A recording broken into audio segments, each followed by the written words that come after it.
Hello guys, कैसे हैं आप लोग। आई होप सभी अच्छे होंगे। और इस टाइम मैं ठीक नहीं हूँ क्योंकि मुझे माइग्रेन ने जकड़ रखा है। 2 दिनों से बहुत ज़्यादा मैं परेशान हूँ। और देख सकते हैं आप लोग मेरे फेस में इधर इधर कितनी स्वेलिंग है। अभी तो फिर भी ठीक है। कल जब मैं हॉस्पिटल गई थी तो मेरे इधर इधर पूरा इतना स्वेलिंग था कि मेरी आंखें नहीं खुल रही थी। तो जो मेरे कैंप के हॉस्पिटल के जो डॉक्टर हैं वो भी डर गए थे, बोल रहे थे कि क्या हो जाता है इनको, सर आप बाहर क्यों नहीं दिखाते हैं। तो फिर फौजी साहब बोले कि मैंने सीटी स्कैन करा लिया, एमआरआई करा लिया, हर जांच करा ली, लेकिन महीने में 2 बार तो अटैक देता ही देता है ये माइग्रेन, पता नहीं क्या प्रॉब्लम है। तो बोले, डॉक्टर बोले कि खाने पीने का अच्छे से ख्याल रखिए। तो बोले क्या खिलाऊं, इतना तो खिला रहा हूँ, जूस पिला रहा हूँ, सारे फ्रूट खिला रहा हूँ, अच्छी डाइट दे रहा हूँ, पता नहीं ये क्या हो जाता है, इसको कुछ समझ में नहीं आता। और मैं भी नहीं समझ पाती हूँ। मैं अच्छी भली कभी फ्रेंड के साथ बात करती रहूँगी, कभी टीवी देखती रहूँगी, कभी कुछ मतलब अपने आप को हमेशा बिजी रखती हूँ, ज़्यादातर बिजी रखती हूँ। लेकिन अचानक से पता नहीं क्या हो जाता है कि इतनी चुभन वाला पेन होता है कि मतलब बर्दाश्त नहीं होता है। बस ऐसा लगता है कि प्राण ही निकल जाए, इससे अच्छा तो ज़्यादा सही है। ये इतना बुरा दर्द होता है कि जिसको होता है वही जानता होगा इस पेन के बारे में। अभी भी मैं मेदांता हॉस्पिटल गई थी तो मेदांता हॉस्पिटल में मतलब पूरा सिटी स्कैन, एमआरआई वगैरह सब दिखाई, जांचें। तो मैडम बोली, मैडम आपको मतलब एक एक पॉइंट सा कुछ भी नहीं है। बस अगर कोई डॉक्टर्स ये बोलता है कि आपको डॉक्टर बेवकूफ़ बना रहा है, कुछ ना कुछ तो आपके सर में प्रॉब्लम होगी जिसकी वजह से आपको पेन हो रहा है। तो ऐसा कुछ भी नहीं है। बस डॉक्टर्स ये बोल रहे थे कि आप जो लंबे टाइम से आप ट्रीटमेंट अपना चला रहे हैं, तो वो जो दवाएं आप ले रहे हैं वो उन दवाओं का रिएक्शन है जिसकी वजह से आपको गैस होती है। और गैस होने की वजह से ही आपको सर में चढ़ जाता है और वही सेम माइग्रेन का रूप ले लेता है। और ये माइग्रेन का जो दर्द होता है ये महीने में 2 बार या 1 बार होता है। ये मुझे अभी करवा चौथ वाले दिन हुआ था। हालांकि इतना मतलब पावरफुल पेन नहीं था, मैं बर्दाश्त कर ले गई थी बिना दवा के ही। लेकिन इस बार तो कम से कम 5 से 6 टेबलेट खानी पड़ी। ये कहिए कि बस बोवेरान का इंजेक्शन नहीं लेना पड़ा। तो बस मैं ठीक हो गई। ठीक क्या हो गई, बीपी इतना हाई था, मतलब जितना होना चाहिए नॉर्मली उससे कहीं ज़्यादा था बीपी। तो फिर फौजी साहब ने बोला, अगर सर इंजेक्शन देने की ज़रूरत हो तो आप इंजेक्शन दे दीजिए, क्योंकि रात बहुत हो गई थी। रात के 11 बजे मेरी हालत बहुत ख़राब हो गई थी। तो फिर उन्होंने इंजेक्शन तो नहीं दिया, हॉस्पिटल में ही मुझे दवाइयाँ खिला दी। तो फिर मतलब 10 मिनट लगा होगा, 15 मिनट भी नहीं, 10 मिनट लगा था। फिर मुझे नींद आ गई और मैं सो गई थी। फिर मॉर्निंग में मैं गई, वॉक करके आई। वॉक करने के बाद जो टेबलेट लेने थे वो ली, स्प्राउट वगैरह लिया और फ्रूट वगैरह खाए। सारा कुछ जो अपना डेली रूटीन में डॉक्टर ने बता रखा है वो सब मैं ले रही हूँ। लेकिन जब हवा लगी, हॉस्पिटल गई, तो फिर से पेन स्टार्ट हो गया। तो अगर आप लोगों के पास कोई देसी नुस्खा हो ये माइग्रेन को भगाने का तो प्लीज़ ज़रूर कमेंट बॉक्स में बताएं। और कोई मेडिसिन हो, सिंगल टेबलेट, तो ज़रूर आप लोग बताएं, क्योंकि मैं बहुत ज़्यादा परेशान हो चुकी हूँ।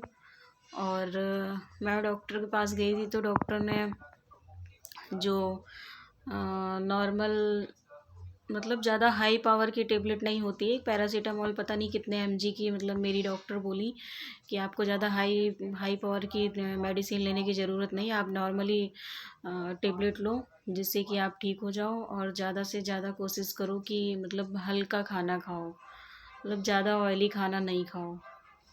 तो सारी चीज़ें मैं नोटिस कर रही हूँ कि किन किन चीज़ों से मुझे दिक्कत हो सकती है, तो वो चीज़ें मैं छोड़ दूँ। लेकिन फिर भी कभी कभी कहते हैं ना कि लड़कियों की जीभ है, फिसल ही जाती है कुछ ना कुछ खाने को। और ठंड हो और मैं मतलब कितना कंट्रोल करूं फ्रेंड्स, मैं बहुत ज़्यादा कंट्रोल कर चुकी हूँ। इतने साल से मेरा ट्रीटमेंट चल रहा है, कभी कुछ मुझे लगा ही रहता है। तो मतलब डॉक्टर हर चीज़ मुझे खाने के लिए मना कर देता है। तो बस मैं घरेलू चीज़ें जैसे दही बड़े और मूंग दाल के पकौड़े और बेसन की पकौड़ी, मिर्च पकौड़ा, ये सब मेरा ठंड में खाने का बहुत मन होता है। बनाने का भी मन होता है और खाने का भी मन होता है। तो बस जब भी खा लेती हूँ। और फौजी साहब को तो मिर्च के पकौड़े बहुत पसंद है, अगर उनको डेली दो तो डेली खाएंगे, मना नहीं करेंगे।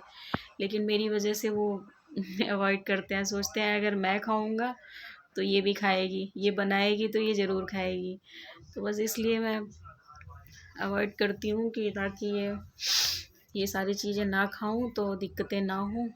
ये देखिए उंगलियां भी सूज रखी हैं, पता नहीं क्या प्रॉब्लम है। डॉक्टर कभी बोलते हैं ये कम है, ये ज़्यादा है, मतलब दिमाग ख़राब हो रखा है।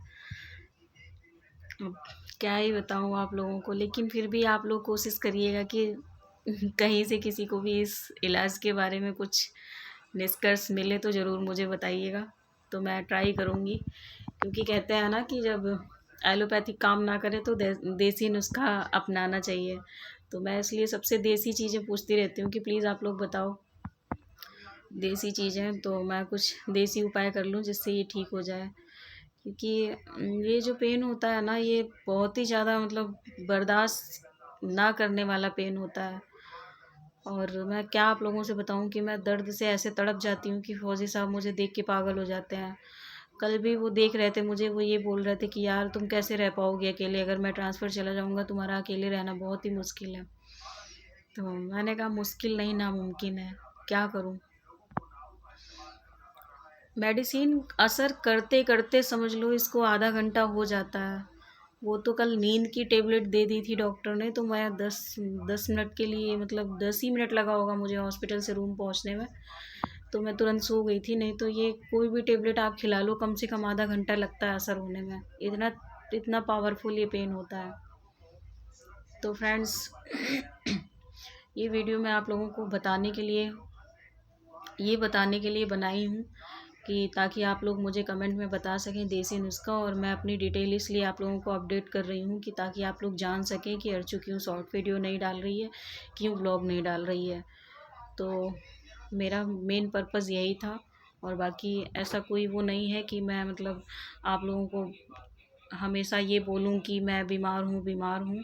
तो मैं अपनी बीमारी का बहाना बता के आप लोगों को वो नहीं करना चाहती हूँ कि ताकि मतलब कहते हैं ना लोग, कि कुछ लोग बोलते हैं कि यार वो तो हमेशा अपनी बीमारी का गाना गाती रहती है, लाइक और कमेंट और पता नहीं क्या क्या, मुझे नहीं पता।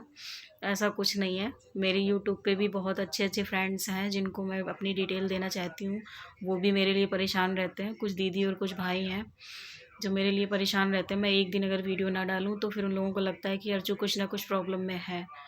तो इसलिए मैंने कहा, बस मैं बैठी थी तो मैंने कहा यार एक व्लॉग तो डाल देती हूँ, ताकि हमारी जो बहनें हैं और जो प्यारे प्यारे भाई हैं जो मेरा वीडियो का वेट करते हैं, तो उनको पता लग जाए कि उनकी सिस्टर अभी थोड़ा सा परेशान है सर दर्द को लेके, इसलिए वो वीडियो नहीं बना रही है। और ये माइग्रेन के पेन में तो फ़ोन बिल्कुल देखने का मन नहीं होता है।